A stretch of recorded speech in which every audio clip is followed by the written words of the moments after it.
welcome back to my channelnya Mahasiswa. Di video kali ini aku akan ngejelasin apa sih bedanya antara RAK dan RAL.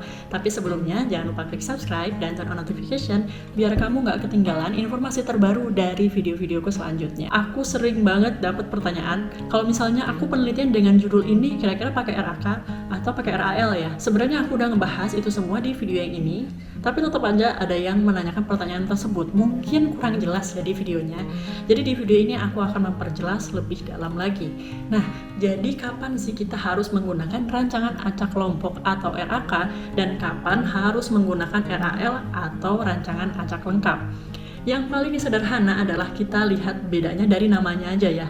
Yang pertama adalah rancangan acak lengkap. Untuk rancangan acak lengkap ini sebenarnya penelitiannya tujuannya kalau misalnya sampelnya itu homogen. Biasanya sih di laboratorium, tapi di laboratorium pun bisa aja nggak homogen ya.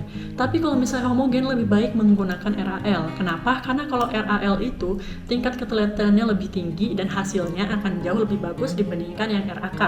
Tapi kan nggak semua kondisi penelitian itu bisa homogen, bisa aja nggak homogen. Dan kondisi yang lebih nggak homogen, misalnya kayak bagi kamu yang anak pertanian misalnya, atau anak peternakan yang penelitiannya di lapang, dimana kalau misalnya di lapang ada banyak faktor eksternal yang nggak bisa kita kontrol. Untuk menghindari banyaknya bias, jadi kita menggunakan RAK atau rancangan acak kelompok. Tujuannya adalah untuk mengatasi sampel yang kemungkinan besar tidak homogen. Kalau seperti itu, maka pakai rancangan acak kelompok. Rancangan acak kelompok bedanya dengan RAL adalah di rancangan percobaannya. Sebagai contoh nih, misalnya kalau untuk yang RAL, kita punya 4 sampel. Habis itu diberikan perlakuannya bersamaan dan sekaligus. Nah, itu bisa menggunakan RAL. Sementara kalau RAK itu kita bagi berdasarkan kelompok. Biasanya sih kelompoknya ada 3, tapi bisa juga kelompoknya 2 atau kelompoknya 4. Cuma biasanya 3. Jadi kalau misalnya kelompoknya 3, biasanya ulangannya juga 3 kali. Jadi nanti totalnya akan ada 9 perlakuan. Kalau misalnya udah kayak gini, kita cukup membuat homogen di satu kelompok aja, nggak di keseluruhan. Ini adalah keunggulan dari RAK. Kalau di RAL tadi kan kita harus bikin homogen keseluruhan. Misalnya dari 9 perlakuan tadi, itu harus homogen semua.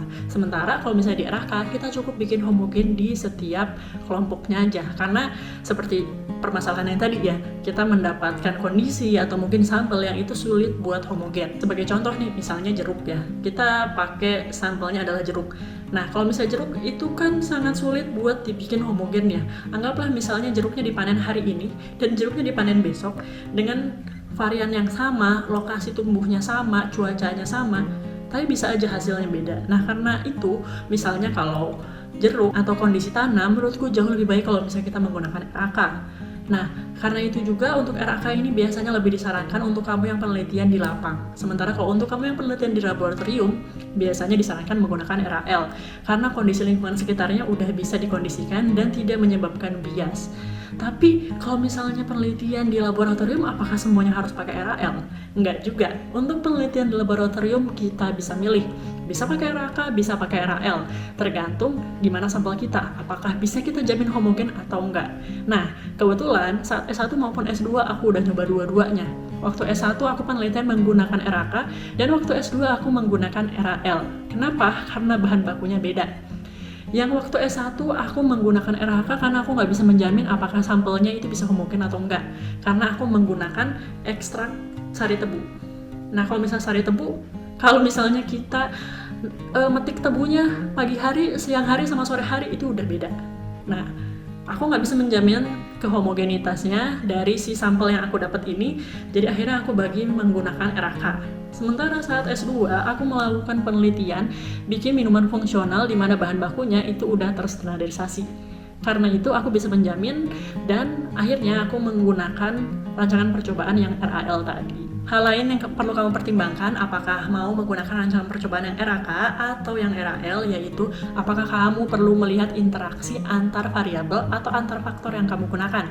Sebagai contoh nih, misalnya kamu menggunakan 2 variabel yaitu waktu dan suhu, misalnya kayak waktu ekstraksi dan suhu ekstraksi.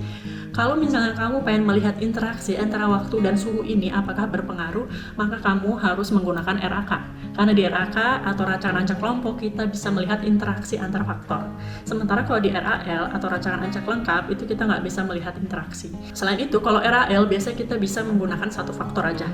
Karena itu ya mau apa yang dilihat interaksinya. Sementara kalau RAK itu menggunakan 2 faktor atau bahkan lebih, cuma biasanya sih 2 faktor, dan dari situ kita bisa lihat interaksinya. Kalau misalnya kita menggunakan faktor misalnya waktu ekstraksi, sama satunya lagi adalah suhu ekstraksi, kira-kira yang lebih berpengaruh yang mana sih? Apakah yang suhu atau yang waktu? Dan kita juga bisa ngelihat interaksi, apakah suhu dan waktu ini berpengaruh atau cuma suhunya aja yang berpengaruh tapi waktunya enggak, atau bahkan sebaliknya.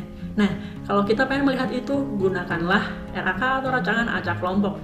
Oke, segitu aja pembahasan tentang RAK dan RAL. Kalau kamu punya pertanyaan lain, atau kamu pengen ngebahas suatu judul skripsi kamu, atau mungkin judul tesis punya kakak tingkat, kamu bisa tulis di kolom komentar aja dan akan aku buatkan di video selanjutnya. Terima kasih sudah menonton video ini sampai akhir. Jangan lupa klik subscribe dan tekan notification.